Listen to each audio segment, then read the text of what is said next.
It's darkness at noon, digitally around here in Kampala because 2 days back the government cut off the internet. They have their reasons and so we have been. What was odd for me was that around 22 hours to 2200 hours, I received an SMS which was from the ruling party and they were promising, cheap education, more PDM money. If you do not understand that one, don't worry. Then the killer one for me was something that said cheaper internet. The iron must have been lost on them because you're promising cheaper internet, yet you have cut it off. I wonder who formulates up these messages, but I'm bringing you today Kampala on the voting day.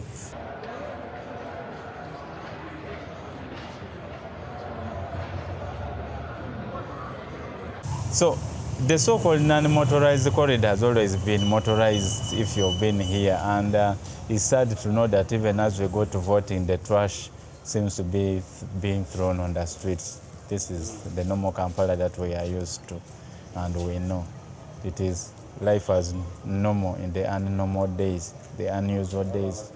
Others took some time to get some much sought after sleep in the bicycle corridor, which boda men, regardless of whatever they do, will still use it at any time they want.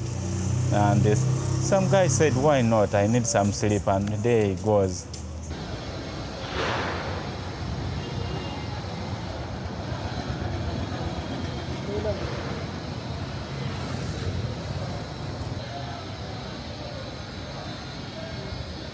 I think the Bible says preach in and out of season. The preachers still came out today, regardless of whether there is an audience or not. They have to preach, and there we go.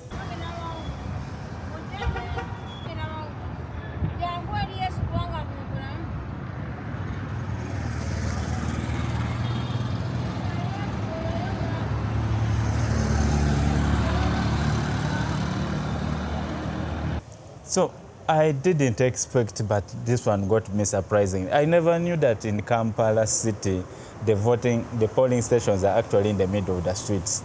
Streets are closed off and people vote. I always thought it was always houses and no.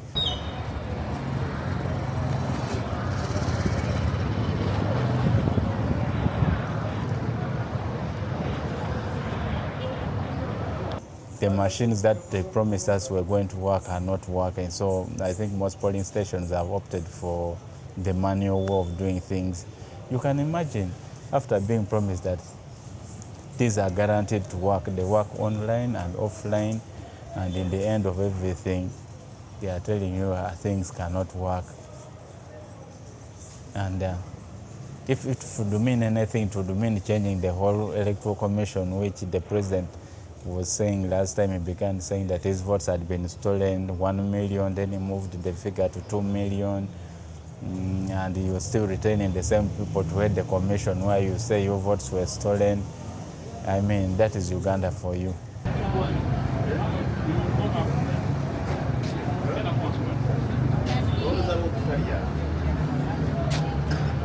And it is hot right now, extremely hot. The sun has really been brutal today. I don't know if that is a ray of light in the middle of darkness, the digital darkness. It doesn't make any sense if I cannot communicate to people.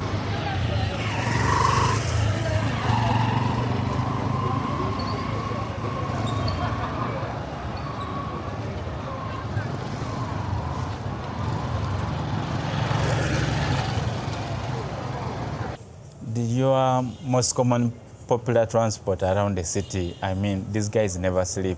You can bet probably even when the world is ending, there will be a boda guy on the street trying to ferry somebody for our side. Because, yeah, ferrying people going home, coming back, going to vote and coming back, it is your most popular boda guy still running all over the streets. The others can go and sleep. For them, money has to be made. Sadly, I pity the Uber and those ride-hailing apps, because without the internet, nothing works. I can only imagine the losses they make. But for a boda guy, that does not concern them, because when the apps go off, they go back to the normal way of of riding and getting passengers. Everywhere you move, a guy lifts up the hand and says, boss, boss, suddenly you become a boss.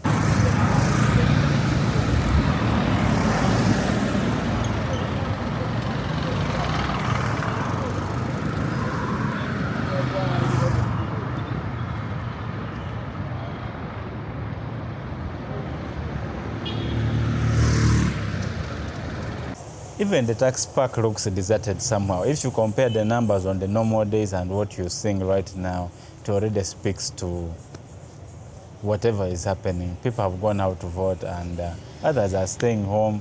We are still holding our phones waiting for BitChat to connect, and it seems it may never happen until the future. Some guy called me, by the way, yesterday and was saying some VPNs are working. Those who don't know, some VPNs, if you know what to do.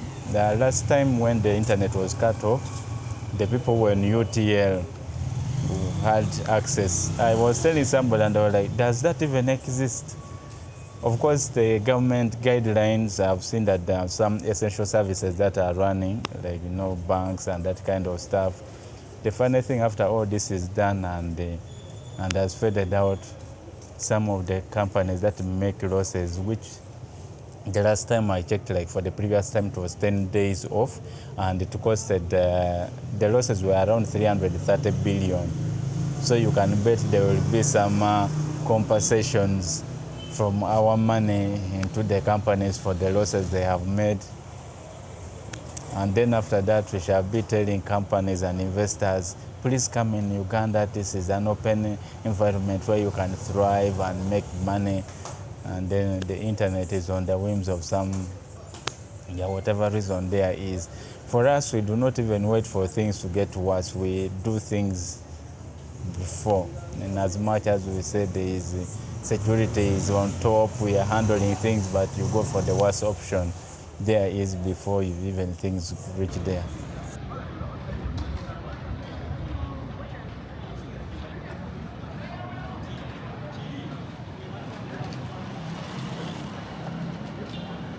Most of the shops are closed, and it's basically the hawkers and guys who sell on the streets who are working today. Probably they voted before they did.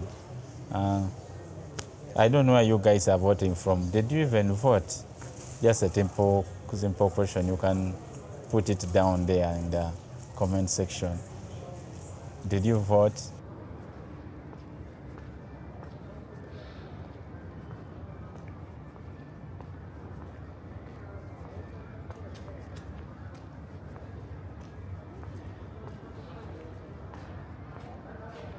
The worst thing for me in terms of the digital, online, is when Starlink decided they would block access for people who have kids in Uganda.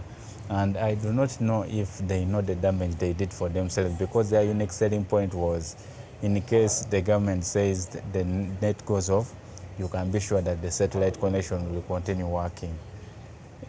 They decided, no, we shall bend over and we are in it for money and we have to follow whatever government does. It might be a short-term win for you to get access to the Ugandan market, but in the long term, I think it will hurt them, because why would I bother in case I buy something, I buy it expensively? I mean, what people had been doing like so far now was they go over to Kenya, buy the kits, then the roaming, there's that roaming option, and they come over to Uganda and use, and they have been using, and now they have been blocked because somebody wakes up one day and says, no internet for these ones. We brought peace and that should suffice for them.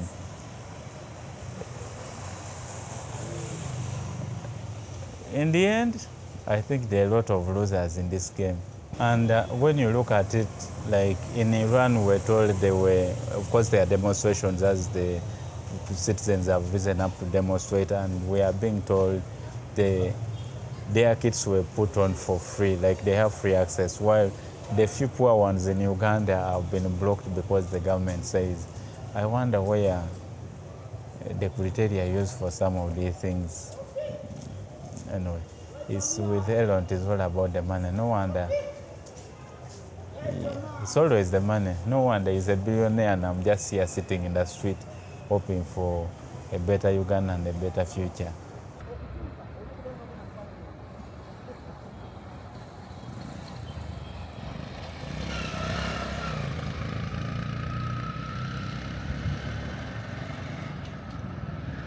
And with all that said and done, you people, I wish you a good new year and success in whatever you're doing as we wait for whatever comes out of here. I've seen so much stuff, some which I can say and some which I cannot, but that's part of life. Have you subscribed, by the way? Please do so.